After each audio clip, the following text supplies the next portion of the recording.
Manila, and it's actually conducted in Europe, and it is today here in Geneva. So I'd like to thank all the people from the Republic of the Philippines for this forum. I will, before giving the floor to Mr. J.V. Archina, who is the head of the PCCO, I'd like to ask our speakers to sign our gold book, and Mr. J.V. will present the speakers. So. Okay, good afternoon. Thank you again for joining us here. And before we start, I would like to introduce our speakers. We have Undersecretary PCOO Undersecretary Lorraine Marie Badoy, Undersecretary Joel C. Egco, also the Executive Director of the Presidential Task Force on Media Security, Assistant Secretary Chris Ablan. He's also the head of the FOI Project Management Office. We have also NSC Deputy Director General Vicente Agdamag. Sir, please join us here. Brigadier General Police Superintendent Omega Jairo Fidel of the Philippine National Police. And we have also members of the Department of National Defense here. Again, thank you to our media friends, Filipino members of the Filipino community, sir. Sir, you also have to sign the gold book. Okay, without further ado, just a little, just a brief summary about this event. This caravan, or Press Freedom and Truth Caravan, is we are here, or aims to promote awareness and understanding on the initiatives and policies of the Duterte administration. And later, we have two parts. First is the Press Freedom Caravan, and the part two is the Truth Caravan wherein we're going to brief you about the current security situation in the Philippines. So, okay, let's start our presentations. Our first speaker is no other than Assistant Secretary Chris Ablan. Thank you very much, JV. May I pass on the floor to my principal, Undersecretary Lorraine Badoy. First of all, good afternoon to everyone. We're very grateful that you've taken time out from your very busy schedules to hear us. Why would high-level officials from the Philippine government travel halfway around the world to come here? Basically, it's a very simple story. Our story has not been told, or we didn't tell our stories. And as a result of that, somebody else told our stories for us. And this group of people who've been telling this story, the Philippine story, to you, is a group of traitors to the country. Traitors. Yeah? And they've not told the truth about us, which is why we come here to tell you the truth. And it's also because these lies told about us the consequences have been very dire, most especially for the poorest of the poor and the most vulnerable among us. We're also here to tell you that the Philippines is in a very good place. For the first time in a very long time, we do think that our country has turned the corner. And proof of this are the numbers about our country. For the first time, we're one of the top countries to invest in. Our law and our crime situation, our crime numbers, are down, have gone down, and the poor are getting out of poverty.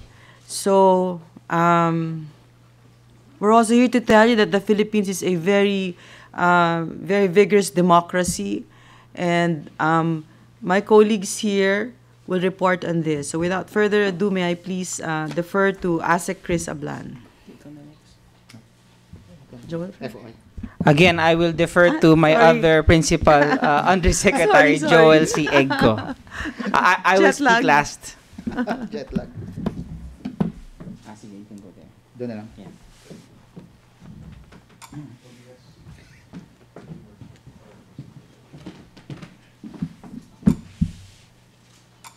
Yung regular mic, boss, pwede. I can use this, no? Just press the button in front on the mic which is on the table. Okay. Can you use this one? I think. Hello. All right. Sige. I'll just. Hello. Wala. Eto. All right. I'm more comfortable using this mobile microphone. Anyway, thank you, Asek Ablan and Yusek Lorraine Badoy. And ladies and gentlemen, and to all, I understand that we are being live streamed. So, bonjour. I'm prior to my appointment in the Duterte administration, please be informed that I was president of the National Press Club of the Philippines. The National Press Club of the Philippines is the largest group of journalists in the country, and it's one of the oldest, if not probably just one of the oldest. So, when I was appointed in government, I was principally tasked to help solve the problem of media violence in the Philippines. Remember that we had earned that humiliating tag of being one of the most dangerous places for journalists in the Philippines. But when the Duterte administration came in, change has come. So today, I'd like to speak briefly about what they did on how we were able to safeguard press freedom in the Philippines with the creation of my agency, the Presidential Task Force on Media Security. My presentation involves two parts. First, having a 3.5 audio-video presentation about the organizational structure and who and what compose the Presidential Task Force. And then a fast PowerPoint presentation about our accomplishments and all that. But before that, I'd like to bring your attention to the next slide, please. I'm going to show you some pronouncements from top European Union officials in the Philippines. First is EU Ambassador to the Philippines, Franz Jessen. He spoke during one of our activities last November in Manila on the safety of journalists there. And his message goes like, and I quote, "The Presidential Task Force on Media Security is indeed a welcome development," end of quote. And next paragraph, I note that the task force has the participation of different agencies of the government, including the armed forces and the police, working with media organizations and lawyers. And last paragraph, we hope PTFOMS, the task force, will successfully resolve many issues that continue to harm journalists. And barely a month, less than 2 months after he said that, the Philippines was delisted by the Reporters Without Borders from its list of the most dangerous countries for journalists. But this is more interesting. Next slide, please. And this is the reason why we are here. This shows Ambassador Jan Top Christensen, the Danish ambassador to the Philippines. He also expressed support to the role of the task force in improving the country's standing in the Global Impunity Index, as reported by the Committee to Protect Journalists based in New York. From number 2, we went down to number 4 and stagnated there. But when the Duterte administration came in, we further improved to number 5. And I can explain during the open forum the mechanics surrounding the GII improvement. Next slide, please. This is more interesting. And according to him, this is Danish Ambassador Christensen speaking. He noted that journalists in the Philippines, quote, lack professionalism, unquote. That is, they, quote, do not respect international media standards by systematically not reporting what the government is doing with its focus on the drug war. And this is the most important part of his statement. He also lamented that, and I quote, the progressive reforms of the Duterte government, such as the executive order on reproductive health, income tax reform, build, and the like, would not be known in Denmark if he wasn't in the Philippines to report about those good news. So clearly I'm showing this because there are groups out there who truly would like to vilify and demonize the Philippine government before the international community. Next slide, please. Next slide, please. Next slide, please.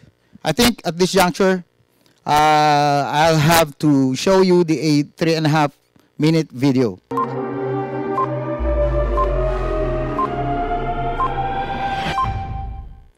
The Presidential Task Force on Media Security was created by the Administrative Order No. 1 of President Rodrigo Roa Duterte on October 11, 2016. The task force mandate is to protect the life, liberty, and security of media workers. This government does not condone violence and repression of media. The member agencies of the task force are made up of the following: the Department of Justice, with Secretary Menardo Guevara as chairman; the Presidential Communications Operations Office, with Secretary Martin Andanar as co-chairman. Undersecretary Jose Joel C. Egco is in charge of day-to-day operations as the executive director of the task force.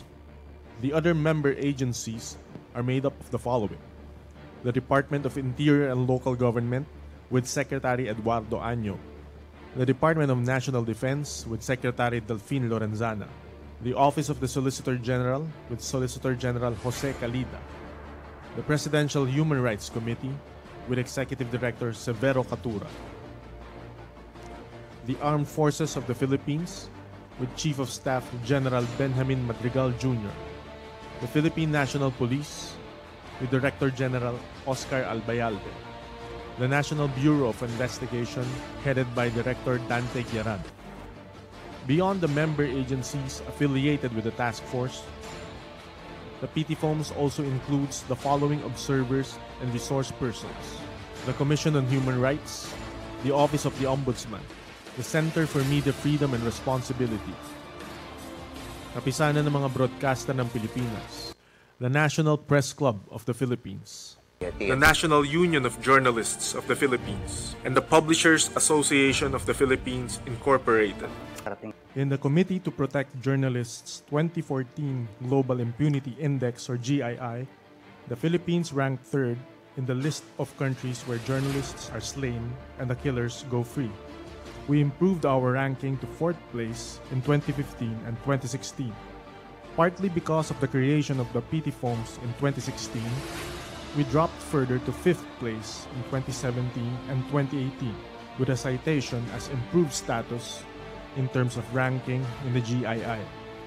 Finally, with the innumerable contributions from our partners in media security, our member agencies, and media observers, the Philippines was delisted by the Reporters Without Borders from the list of the top 5 deadliest countries in the world for journalists in 2018. The PTFOMS was able to provide protection and aid in the prosecution of these cases. Looking forward, this task force, which is the first in the world to provide security for media workers, together with the invaluable support from our member agencies and media observers, is confident that the culture of impunity against journalists that has plagued our country for decades will soon be a thing of the past, because failure is not an option. All right, thank you.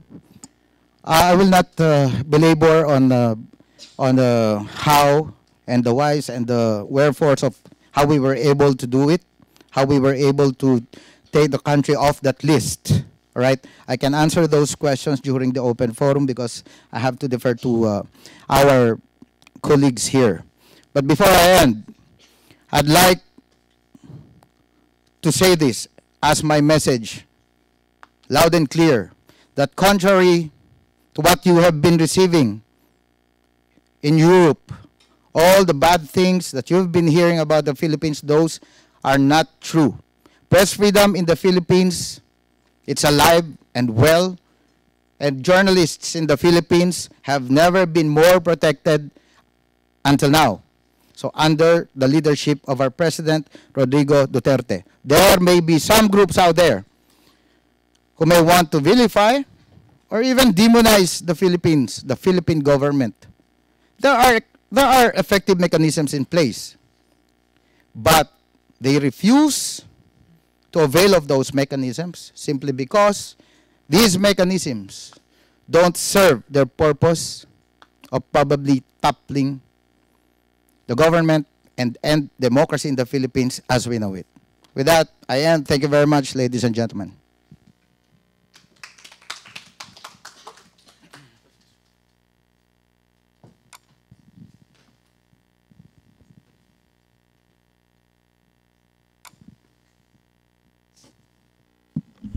Thank you, Joel. Thank you very much to the Geneva Press Club for accommodating us for our Press Freedom Caravan. My name is Christian Ablan. I am an Assistant Secretary at our Communications Office back in the Republic of the Philippines. My purpose for being here is as the Executive Director for our Freedom of Information program in the Philippines. Our briefing this afternoon is on the Press Freedom Caravan, and we'd like to inform members of the Geneva Press Club and other visitors that, like what Joel mentioned earlier, press freedom is alive and kicking back home. You had the creation of the Presidential Task Force on Media Security, which is just one of very few agencies that look after the welfare and protection of our members of media as a guarantee of press freedom. And second is our Freedom of Information program. Can I have the laptop? I will go through the slides very fast.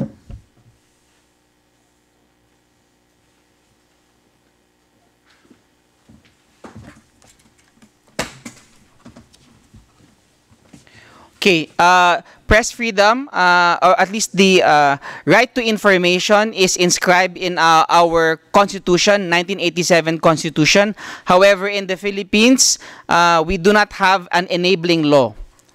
What we have is actually an executive order which has the force of law, but because it's an executive order, is only limited to one branch in government, which is the executive branch. It is the largest branch in the Philippine government, so for all intents and purposes, the executive order covers most of government. And insofar as media is concerned, members of the press, you need information when you write your stories, and we actually know that members of the press, journalists, are very creative on how they get their information from government. No, they have friends in the different ministries and in different departments, but at the end of the day, there might be occasions wherein you hit a roadblock. Government starts not acknowledging you, does not disclose the information to you, and that's where freedom of information comes in. FOI is nothing new to Western Europe. I know here in Switzerland you do have an FOI law for many years now, but it's a new concept in Asia. And so we've tried to adopt the principles embraced here in Europe regarding open access to information, regardless of who you are, whether you're a member of a press club, a journalist, or a regular citizen. Under the FOI program in the Philippines, as long as you request information that is considered official or public record, like contracts, expenses, statement of assets and net worth of officials, legal documents, data sets, statistics, you can access these documents using our Freedom of Information program. It's free, and all citizens or journalists have to do is present a government-issued ID. Our processing time is just 15 working days. It's comparable to other jurisdictions that have an FOI. And of course, like any other country that implements FOI, we do have exceptions.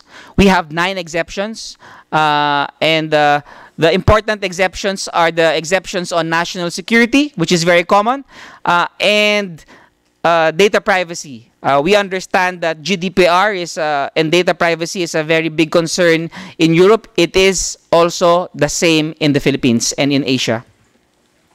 This is the portal we would like to advocate the use of. We've already presented this to our Filipino community here in Geneva yesterday. They can actually ask government online on foi.gov.ph, and it is a public site. Meaning to say, even if you're not a Filipino citizen, you can actually research on what information has already been asked and answered. You see on the screen there is a search tool, and all you have to do is type a name or a word, and all results will come out, and you can actually research what types of information people have been asking and whether or not government disclosed the information or denied the information. Again, the website is foi.gov.ph, and again, consistent with our mantra that press freedom is alive and kicking in the Philippines, you can access and see what types of information is available.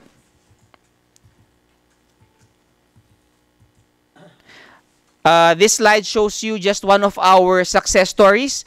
He is a Filipino graduate student based in Tokyo and needed data sets on health and poverty and maternal benefits from the Philippine Health Corporation, and he requested that from that agency online because he was in Nagasaki, Japan, and the agency disclosed the information not only to him but to the general public, and people could have downloaded the information also. So that, in a nutshell, is the Freedom of Information Program of the Philippines. It supports those in the press and journalists who conduct a research on government news.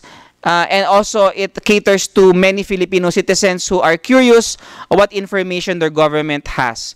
So with that, ladies and gentlemen, thank you very much for hearing me on the FOI program.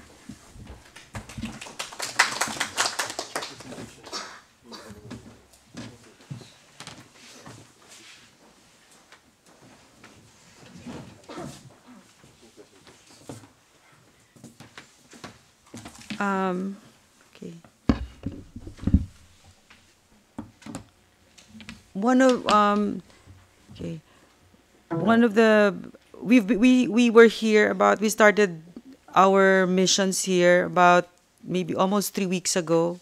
So we've had talks with the UN, with members of parliament, members of the Belgian government, and one of our aims was to inform them that they were being used by the communist terrorist group, the CPP-NPA, headed by Joma Sison, to fund terrorism in our country. And this is also a group that has used the poor not just as their human shields, but even their milking cow. And they're highly invested in keeping the poor poor. So why would we, for a country with a president that's so sensitive about sovereignty, why would we come here and ask why would we include you? Because terrorism is being funded unwittingly by the EU, and we would like for you to work with us to end terrorism in our, and terrorism knows no boundaries. Therefore, we would like for these boundaries to come down and for us to work together. What was I going to say? Today, after this, the Philippine government is going to lodge a formal complaint against the CPP-NPA for using the indigenous people of the Philippines as, they've had 17 atrocities against the IPs of the Philippines. And we were going to lodge this formal complaint. Officially, it will be handed over to the Embassy of the Philippines, and the Ambassador of the Philippines will give it to the UN. Among the atrocities, very serious atrocities committed by the CPP-NPA, headed by Joma Sison, would be the supplanting of traditional leaders and replacing them with their revolutionary ones, as the CNN Central Task for the IPs, which violates the law, the IPRA law that states that indigenous structures have to be ensured and institutions are not to be supplanted by other forms of non-indigenous governance. Another law that's been violated is the recognition of the IP's distinct characteristics and identity, and that the state shall accord the IPs the rights and protections and privileges enjoyed by the rest of the citizenry. The CPP NPA has been guilty of murdering almost 1,000 IP leaders from the 1980s to the present, just because they don't follow what the NPAs have asked them to do. The most glaring was the Rano massacre in Davao del Sur and the murder of Mayor Jose Libayao in the presence of his family, community, and foreign donors in the tribal community of Talaingod in Davao del Norte. And number 3, for making the ancestral domain as their CTG's guerrilla base, which violates the ancestral domain, the IPRA law that states that ancestral domains are areas generally belonging to the IPs, owned and occupied or possessed by themselves through their ancestors, communally or individually since time immemorial. Number 4, for collecting revolutionary taxes from our farm produce, livestock, sari-sari stores, habal-habal transports from the IPs. The rest of the panelists will run you through the other violations by the CPP NPA headed by Joma Sison. But for now, I'd like to say that my work has been with the poor for the longest time, and I have seen how they have been used as milking cows. No? So, without further ado, maybe it's best if General Fibel will present, no? All right.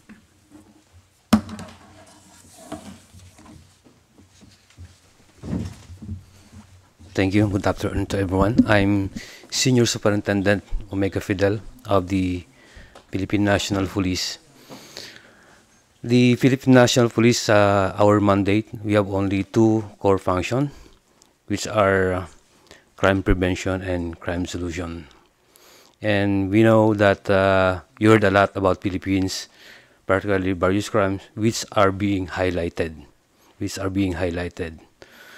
I would like to report to you that our crime situation in the Philippines has significantly improved. On crime prevention, we have our aggressive and relentless campaign against criminality and illegal drugs has proven to be effective and can be prevented and reduce crimes. For the last 3 years, the crime incident in the Philippines decreased by 30%. In the last 10 years, we have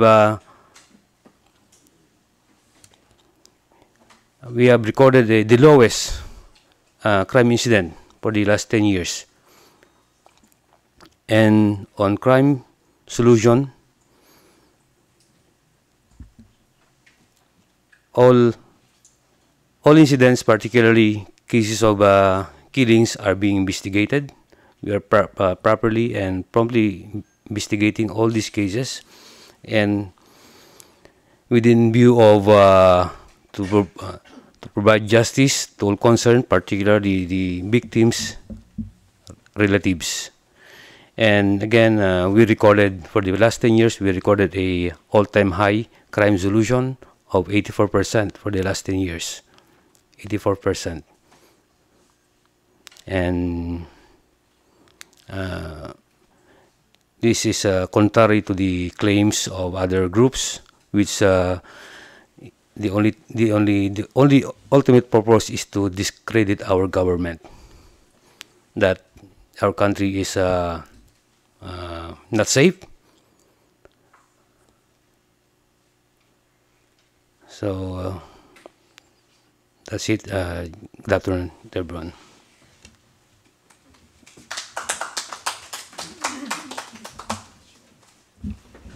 Okay,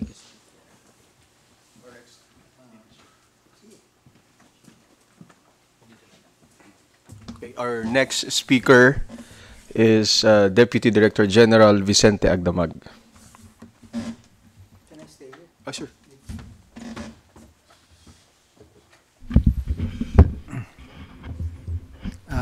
Good afternoon, ladies and gentlemen. I would like to thank the Geneva Press Corps for this opportunity and giving us time to give our statements about the Philippines. I am the Deputy Director General of the National Security Council of the Philippines and the Deputy National Security Advisor. So on behalf of my principal, the Honorable Secretary Hermogenes Peron, I would like to impart to everyone that our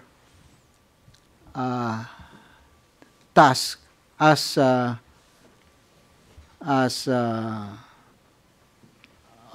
national security caretaker of national security of the Philippines is first to bring out our national security policy. We have our national security strategy, and they're all uploaded in our website, www.nsc.gov.ph. And in fact, I have the kit here on national security of the Philippines. So this is our national security strategy. This is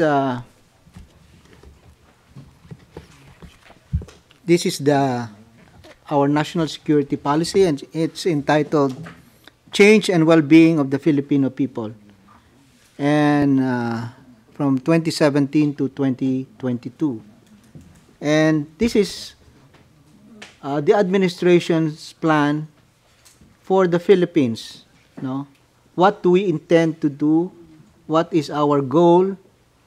What is the peace and order and security plan for the Philippines? It's all here in our national security policy.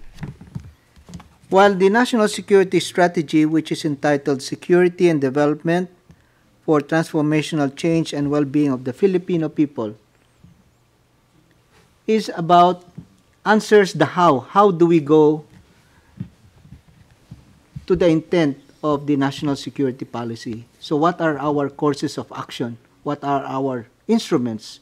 What are our tools? What are our ways and means to achieve the goals we set in our national security policy? We have also two documents inside our national security kit, and these are our National Crisis Management Manual. Because as you know, Philippines is always visited by natural calamities. We are visited by 20 to 25 typhoons a year, aside from the earthquake and the volcano eruption, so very susceptible to natural calamities, Philippines. Also, as you have read in the newspaper, we have also problems on terrorism, just like the Marawi incident, and lately we have some bombings, especially in Sulu and Basilan. So now we have a template for making contingency plans, natural disaster, and human-induced emergencies. So we only use one template in contingency planning. So that's those are the four documents that we teach to all the local governments in the Philippines as part of our national security. So if you have some questions on national security, I'll be very glad to answer them later. Thank you very much.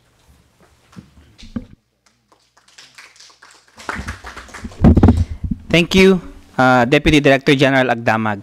All right, so at this point, 5 of us are here to answer any of your questions. We're from the Presidential Communications in the Philippines, as well as our National Security Council. If you have any questions regarding press freedom or national security, please feel free to ask us. Yes, sir. Hello, my name is Antonio Brodo, and I'm a journalist from Spanish news agency EFE. Two questions. The first one is, we know that President Duterte sometimes has tough language when in public speeches, and sometimes he criticizes journalism in very tough terms. So don't you think that sometimes this can be described as a threat to free journalism? And my second question is about a recent case, the detention of Maria Ressa, who is a famous journalist in Philippines. She's the director of a famous media critic with the Philippine government, Rappler. So if you can make some comments on this and clarify if she was arrested for her criticism or for other questions. Thank you. Thank you, Antonio, for that question, and I'd like to answer that on behalf of my team. First, your question about our president being a tough talker. All right, you know, I believe in the saying that the character of a man should not be measured by what he says, but by what he does. Okay, I personally look at the president as a father, and all fathers, like my own father, who passed away a few years ago, was a tough talker, just to prove his, love for me, for his children. My point is this: the president signed as his second executive order, the executive order implementing the freedom of information in the Philippines. Something that has never been done since our constitution was ratified since 1987. It was only the president, our president now, President Duterte, who was able to implement FOI. Number two, I forgot to mention during my presentation that his very first administrative order, very first AO1, is about the creation of the Presidential Task Force on media security, which I head right now. And the task force's mandate is very clear. It is to protect the life, liberty, and security of all media workers. Coming from the ranks of media in the Philippines, I've been a journalist for more than 2 decades already. I used to be an editor of the Manila Times. I fought, along with my colleagues there, abuses in the past, committed during the past administrations. I was there, we were there. So I could say right now, being the man in charge of protecting journalists in the Philippines, any time of the day. In fact, even during our stay here in Europe, I've been receiving complaints of some of my colleagues there, my friends there in the media, being in danger. So we have a quick response system in the office. Within 10 minutes, they should receive feedback. If they need security escort, we give them real-time security. So that's how we look at it. That's how I look at it. That's how I explain. And please take note that the president never filed any libel complaint against anyone, including journalists, even when he was still mayor of Davao City. So if there's only one thing that I would agree on your question is that he was a tough talker, just like me, probably, when I'm dealing with a lot of things. So on your second question about Maria Ressa, Antonio, I was charged with libel 3 times in my life as a journalist. I was ordered arrested 1 time, and I posted a 40,000 peso bail 1 time. And what's worse, I was targeted for assassination in 2008. There were 4 men who came over to my house who tried to kill me. Unfortunately for them, and fortunately for me, when they were planning the hit, one of those who attended the planning, was an undercover cop.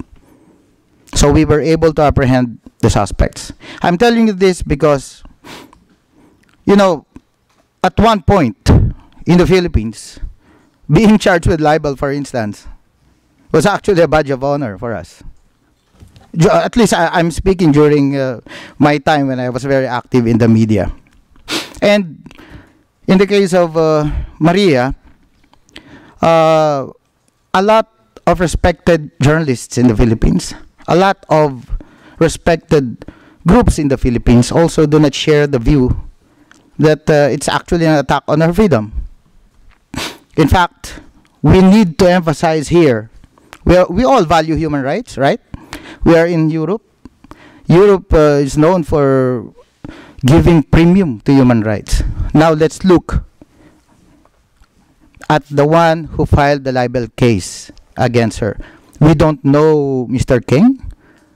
He's never my friend. Nobody among us here knows him personally. The president said he doesn't know the guy.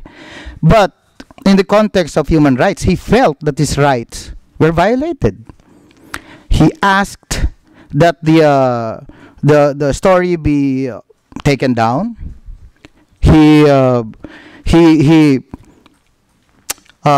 What's this? He used everything within his legal rights, no, to seek redress of his grievance, and then he decided to go to court, and everything from there. Well, it's about justice. This is a guy who's seeking justice for what he believes was a violation against his right. So this gives now Maria Reza and the others charged for libel. It's actually an opportune time for her to prove whether or not, to prove her innocence. The same way that I did when I was charged with libel 3 times. And my last libel case was dismissed only last year. And what was that about? I wrote about a 1.2 billion helicopter supply scam against the previous government. And I was charged for libel for that. But I never did raise a howl that it was an attack against my freedom. Because for me, as a journalist, up to now, it's all just part and parcel of my job. Thank you. May I say something? The fact of the matter is the president had nothing to do with that. No? Nothing. This is just the judicial process moving as it should. But president had nothing to do with that. President doesn't know this person. He's not interested at all in any of that. And he is a man who follows the law. It's nothing to do with it.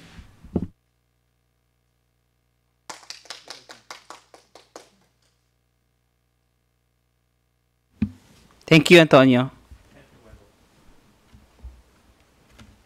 Yes, sir.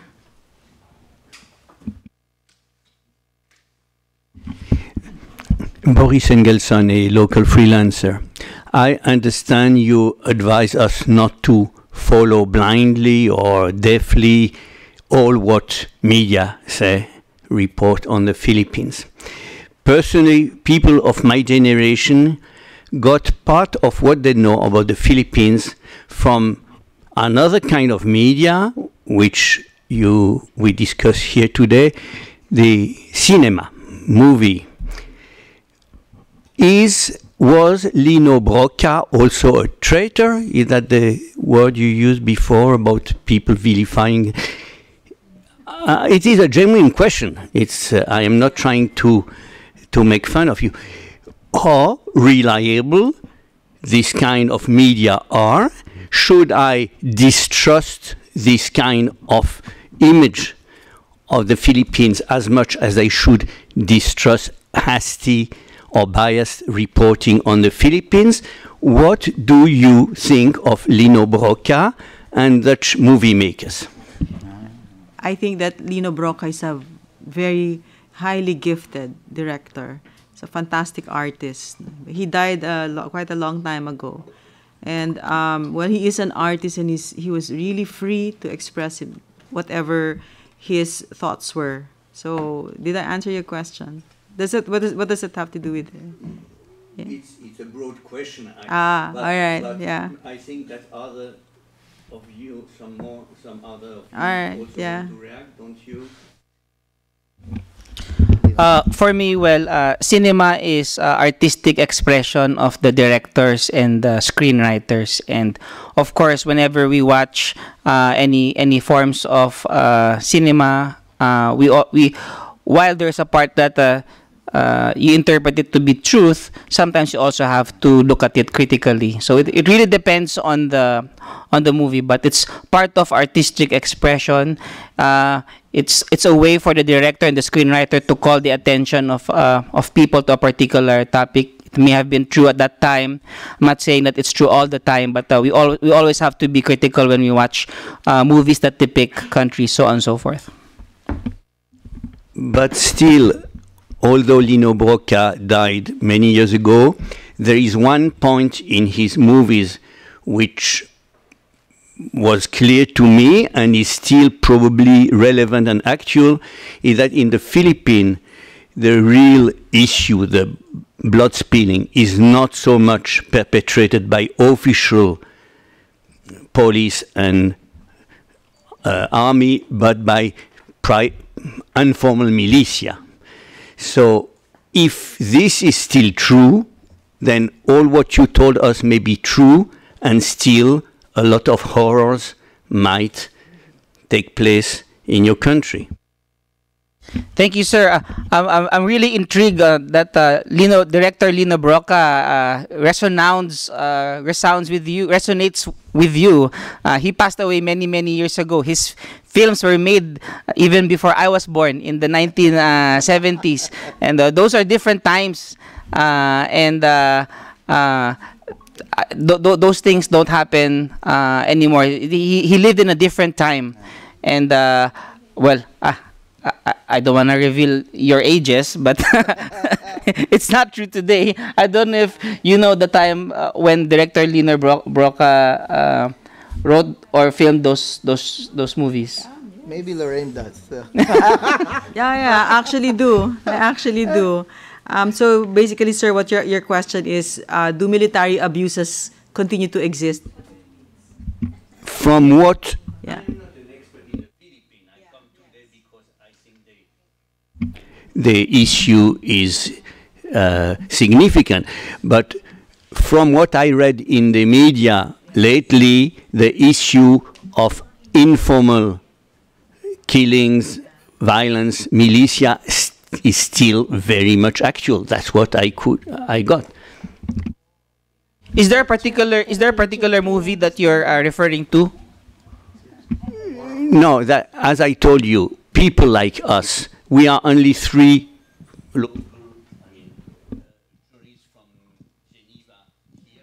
Here, apparently, what we know about the Philippines, for those of us who have never stayed there for years, is, of course, partly through the media, partly through discussion with UN people, and partly through culture, cinema.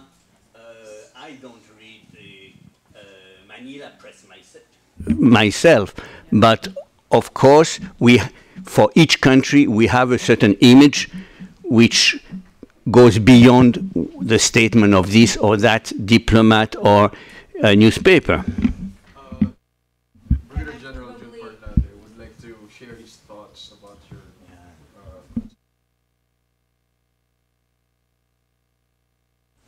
Okay, thank you. On that question on Lino Brocca, I must inform you that the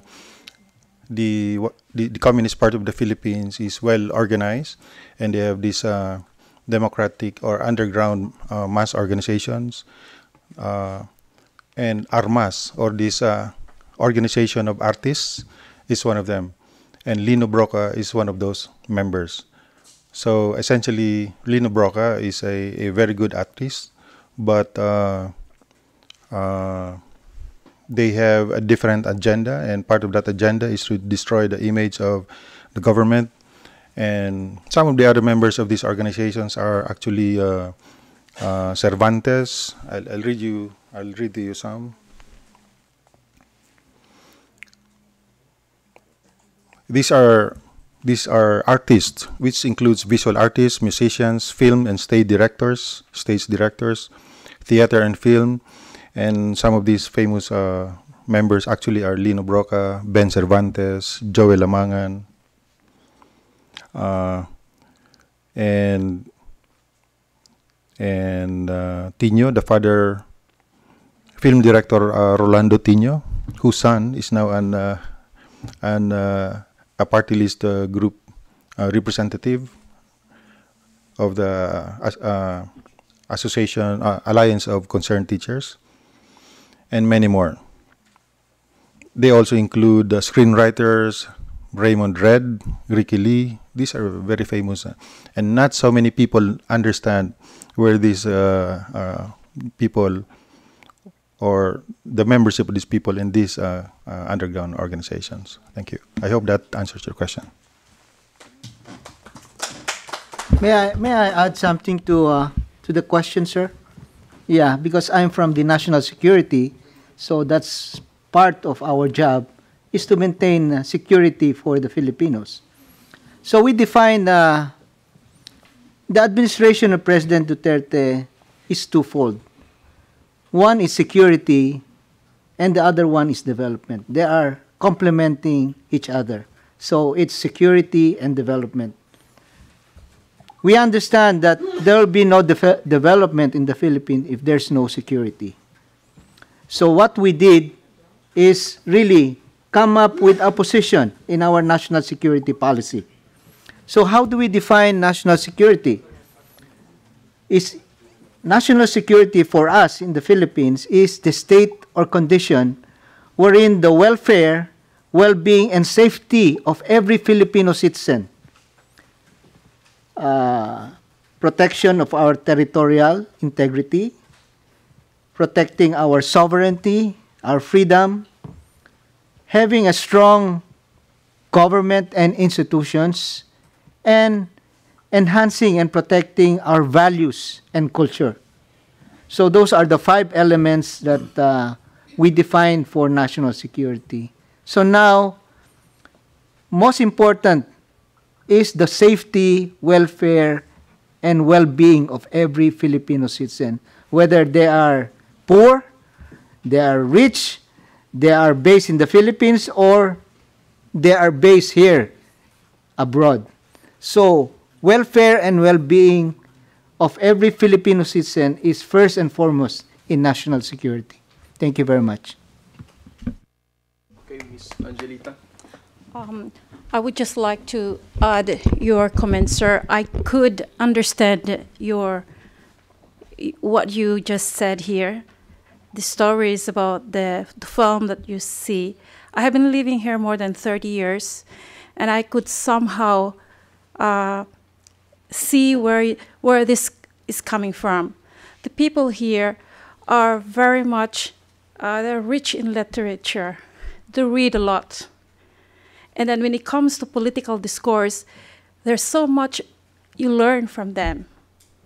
And this is coming from that. The information available about the Philippines are written by those who want to change the narrative of the country. So it has something to do who have written those books, who have made those films, for what purpose.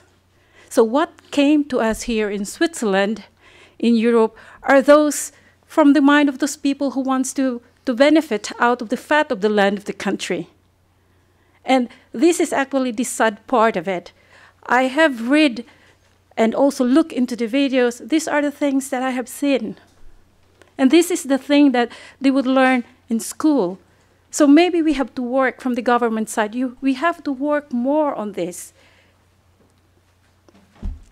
And thank you for raising that. That's a core issue here, why we have this negative perception about the country.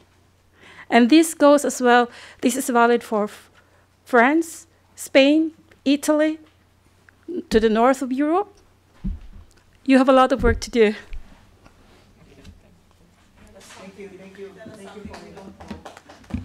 Thank you very much.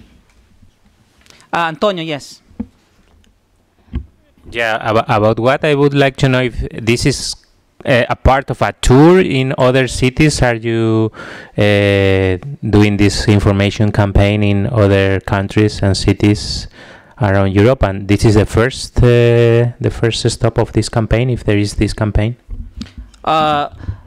This press freedom caravan, Antonio, we actually have to go around our country first. We are made up of more than 7,000 islands, and we still have to visit, our islands and inform them about what's happening, because really we're fighting, this this new platform called social media, wherein fake news and other misinformation is spread faster than we've ever imagined before. So we've been going around the country, and we've also thought of visiting other countries to visit our fellow Filipino communities here, and also to talk to you, the local press. We started our caravan in Thailand last month, and this month we visited Brussels in Belgium, and here in Geneva, Switzerland. This is just the stop. We cannot be away from our posts that long, so we have to fly back. So we did not hold a caravan or in Bosnia. We had a different activity there. And so to completely answer is, yes, we will be visiting other countries, but after this press brief, after this caravan, we fly back to the Philippines. We will visit another country later on in the year. Yes, sir. You referred to the Filipino abroad, your interest for the safety and in general for the situation of Filipinos abroad. Do you have an idea how many Filipinos live in Europe, in Switzerland, and in Geneva? Yes, we're in contact with our official missions here. I understand here in Switzerland we have more or less 4,000 Filipinos. 4,000? Yes. How many? We have around 10,000. Oh, I'm sorry. 10,000. Yes. Oh, 10,000 is Geneva. Yes. I apologize. We should know. The official mission is here with us this afternoon. So it's 10,000. So send more, because they perform wonderful job in the hospitals. Thank you very much. Many nurses here in Switzerland. Angie, because she said that we have your work cut out for you. But, your government can only do so much. No, I mean, this is a huge undertaking to put a country that's been down in the dumps for forever, in the dark for such a long time, right? Which is why we've come here, is because we want to enlist not just the Filipino community, but yes, of course, the Filipinos overseas, but to also address the global community to help us, no?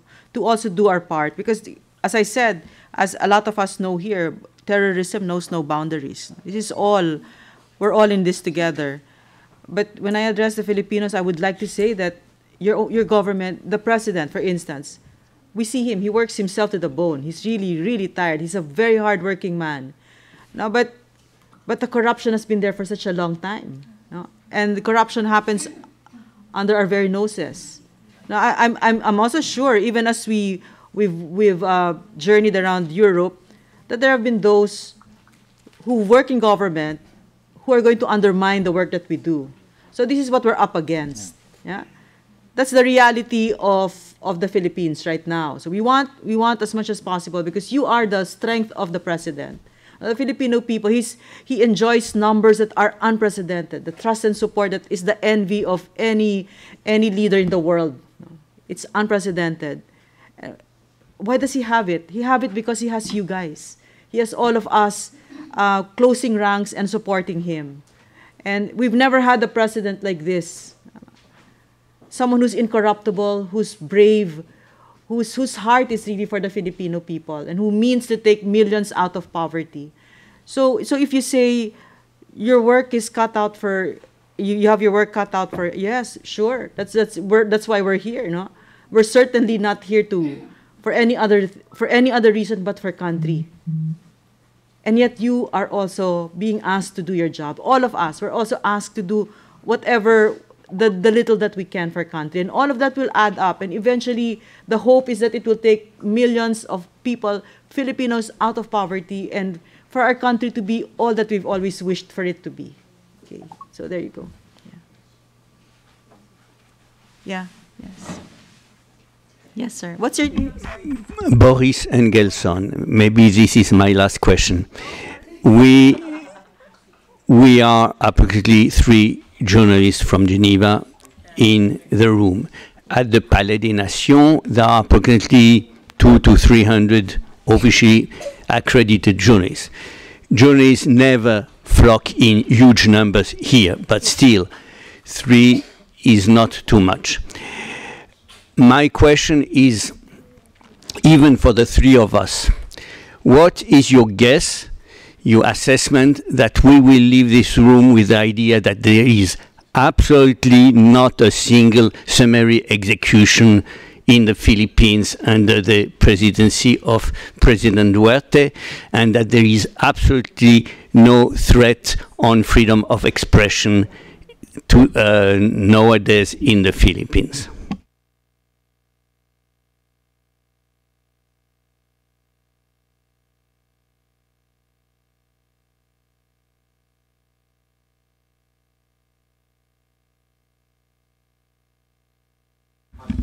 Yes, there is a report, Maurice, that there has been 0 killings the past 5 years, which covers the administration of the President Duterte. What report was that? Which report? Yes. Human Rights Office report. Yes.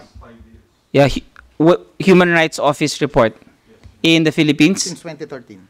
Ah, okay. That can be retrieved using our FOI portal, foi.gov.ph. You can get the information from our Human Rights Office, Commission on Human Rights. And the press. Yeah, go.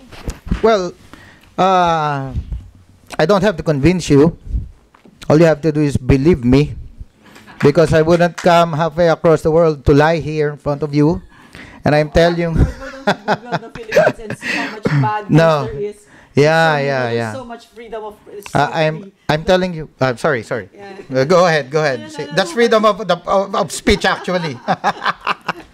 You know, back in the Philippines, we're being bashed every day, and we respect people's opinions against us also. So, in fact, I have a lot of friends who unfriended me on Facebook because that's their freedom too. So just like what the president has been saying, he always says that that quote about Israeli, if I'm not mistaken, that he may not like what people say against him, but he would defend to death their right to say it against him. He always says that. So, press freedom in the Philippines, contrary to what has been reaching you here, is really alive. All you have to do is go there, probably, but I wouldn't have the resources to to sponsor your visit, but I know you have a lot of friends there. You go ask around, you ask other people there. There are a lot of media organizations in the Philippines who would give you a detailed and an exact account of what's actually going on in there. Because we know for a fact, that's the reason why we are here, that only half. For instance, I'll give you an example. When the Philippines was reported to have been delisted from the RSF report, I'm not sure if you're familiar with that. Last December 20, Reporters Without Borders, we have been delisted, right? Immediately the next day, other groups circulated the report. They published reports about the Philippines being the most dangerous in Asia. Imagine that. There's always, there's always a negative angle to everything good that has been happening in the Philippines. And when people report about media killings in the Philippines, all you hear is about somebody being killed there. So the question is, you're only getting half of the story. Because the other half of the story is to ask the question, what happened after? Like, for instance, I cannot just show you the slides because it's very gory and it's graphic. When one part-time broadcaster was killed by the name of Carlos Matas, you know, a lot of victims of media killings in the Philippines were my friends. Very, very close friends. And I investigated their cases. Like in the case of Carlos Matas. He was not among my close friends, no. But I'm just going to tell you what happened. I was interviewed, of course. It was fantastic. Another journalist killed in the Philippines. It reached you probably. But then again, so I told those who interviewed me, of course we're going to investigate. We're going to pursue the suspects. And you know what happened? The day after, the suspects were accosted, apprehended. They fought our law enforcers. They were killed, 3 of them. One policeman almost lost an arm when he was hit by a bullet. And you know what? I issued the press release, and it never came out. It never came out. So what did we do to you told people that somebody died. It's true. But you have to tell people also what happened after. That's our problem there. Only half of the story reaches people in the international community. Then we provide the other half. That's our challenge to us right now, and that's what we're doing. That's why we went out of our way. In fact, we go around the country, tell people about these things. We go around the world and tell people about these things too. And if you want to know more about what's really happening, especially when it comes to press freedom in the Philippines, all you have to do is visit the website of the Philippine News Agency. I am the supervising undersecretary of the Philippine News Agency, and to level the playing field, the PNA head is here.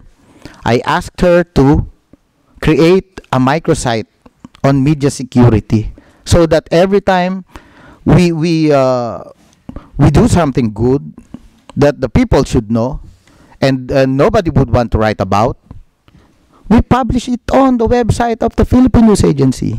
So when people now search on Google about media killings in the Philippines, you'll be able to see not only half of the story, but the other half of the story to complete the entire picture. It's not at all that bad in the Philippines, believe me. May I say something?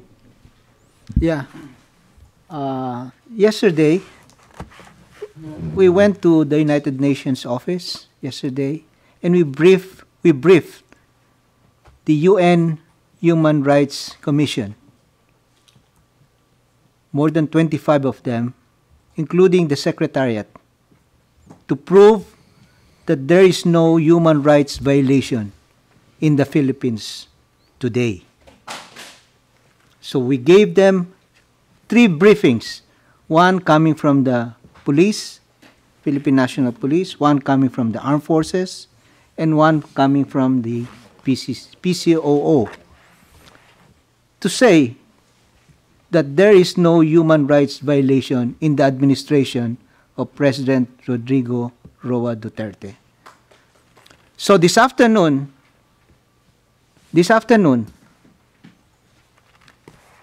we are submitting to the Chief of Mission of the Philippines, Ambassador Evan Garcia, the documents and the evidences. 17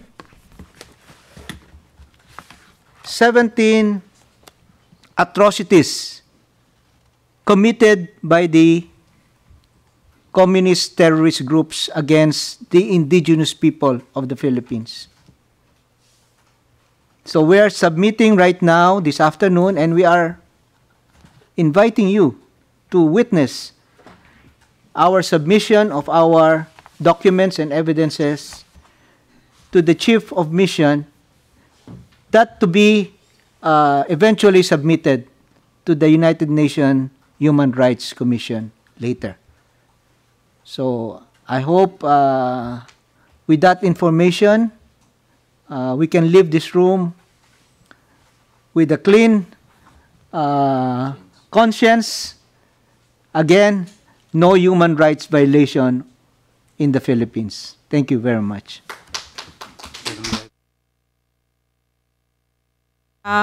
There is a special rapporteur, Victoria Tauli, in the of the UN, who is tasked to report these IP violations.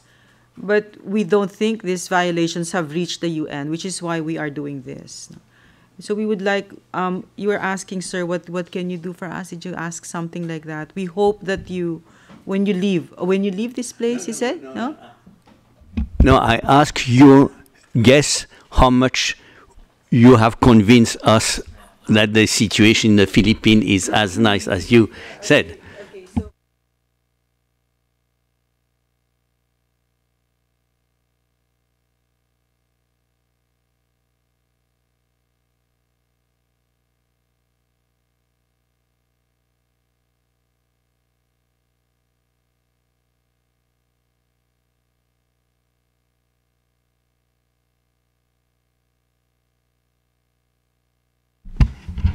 I don't tell it usually, especially not in the press club, but each time I acted at the international level, I got successes. And some, it's like this that I got. You see? Yeah. Some, because it depends on.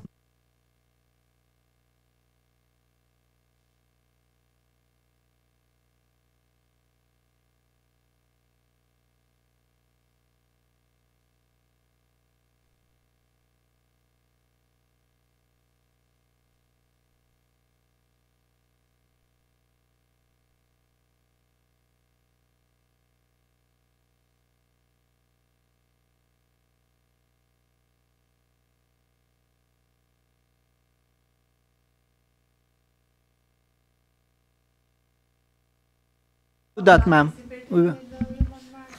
Yeah, we will do that, ma'am, and I hope you can attend our ceremony this afternoon in the Philippine mission.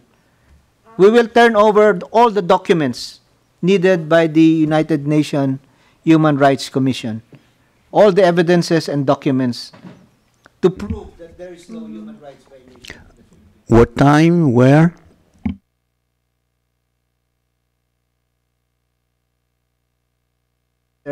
4 p.m.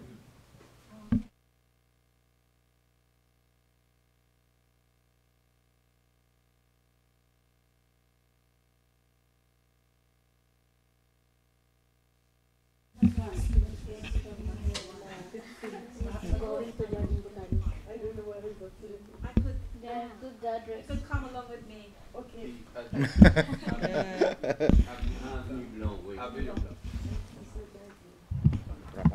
Okay. So thank you very much for the questions. Oh yes, Ma'am Angie. We still have 30 minutes. Okay. We still have 30 minutes. Question is, probably not question, this is addressed to the reporters here. As mentioned earlier, I have lived here more than half of my life. And so I could somehow say, I belong here at the same time in the Philippines. Now, the Swiss people particularly are very generous people, very generous. And this is being in Europe as well, some other countries. And this is a potential area where this can be abused. And indeed, there are proof that this has been abused.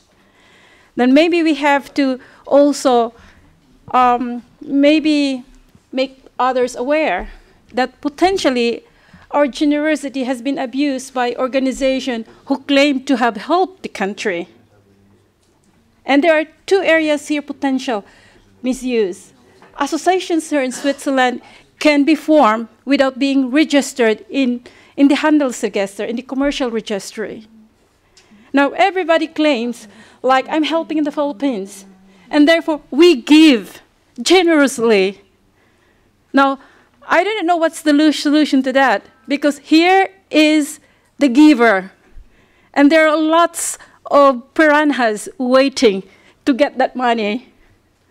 And so this is something that there is no solution probably. These are cultures, and that we have to take into consideration. We gave without even thinking much, because our hearts, we are blessed here in Switzerland, and we want to help the poorest of the poor. It's more of a statement rather than a question. Okay, so just final word for Antonio. We have 9,400 Filipinos in Switzerland as of June 2018. 9,400 Filipinos in Switzerland as of June 2018. I'd like to thank we'd like to thank the Geneva Press Club for accommodating us, and for those of you who ask us questions. They're very intriguing and insightful. At least we understand what your mindset is and what your questions are at us, and we'll be more prepared next time. Okay. Before we end our session or forum, I would like also to introduce other members of our delegation. We have Director Virgilia Agtay of the Philippine News Agency, Director General Harold Clavite, the Director General of the Philippine Information Agency. Okay, just a quick presentation. I will just, aside from FOI and the Presidential Task Force on Media Security, the President has also signed more than 200 laws and executive orders, and most of these laws are people-oriented policies and, let's say, policies which are aligned with European values. One of them, these are as follows. One is the RA 10931, or the Universal Access to Quality Tertiary Education, or the Free Tuition Law Act, or Free Tuition Law. And we have the most recent is the Universal Healthcare Law, signed by the President yesterday, and the Department of Housing and Human Settlement, or the creation of the Department of Housing. It was also signed by the President 2 days ago. And we have also EO number 2, or the FOI. Next. The EO number 4, or the order providing for the establishment and support of drug abuse, or the EO number 4 that supports the provision much needed drug abuse treatment and rehabilitation centers throughout the country. Next. The Free Irrigation Services Law, or that renounces irrigation fees for farmers who own 8 hectares of land or less, and dismisses unpaid irrigation fees by farmers who have the same land area. Next, the Act strengthening the anti-hospital deposit that increases penalties against hospitals and medical clinics for refusal of treatment of emergency cases and primary care without prior monetary deposit.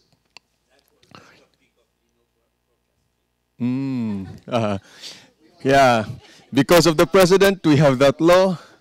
And we have also the next law, the Ease of Doing Business Law, that simplifies the processing time for permits, transactions, and applications in starting or the renewal of businesses.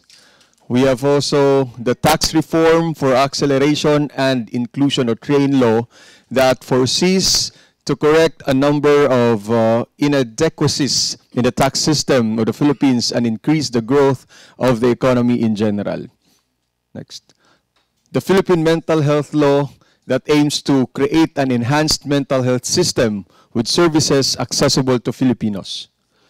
The National School Feeding Law, it's a law institutionalizing a national feeding program for undernourished children in public daycare, kindergarten, and elementary schools, combating hunger and undernutrition among Filipino children. And Bangsamoro Organic Law. The law has been ratified 2 weeks ago, after a successful plebiscite held on January 21 and February 6, the Bangsamoro Organic Law was ratified through a vote of the majority of voters or residents of the ARMM and Cotabato City, effectively creating a new region or a Bangsamoro Organic Autonomous Region in Muslim Mindanao with wider autonomy, greater resources, more powers and resources, as well as a larger territory than the present ARMM. Next. EO number 53, or the Boracay Rehabilitation, Boracay Island Rehabilitation. After being rehabilitated for 6 months, the island of Boracay was opened once again to the public on October 26, 2018. The creation of the Presidential Anti-Corruption Commission. Next. The full implementation of reproductive health program. And last is the Philippine HIV and AIDS Policy Act of 2018. Okay. Thank you again. Thank you to our media friends, members of the Filipino community. Thank you for coming, and thank you for joining us in today's event.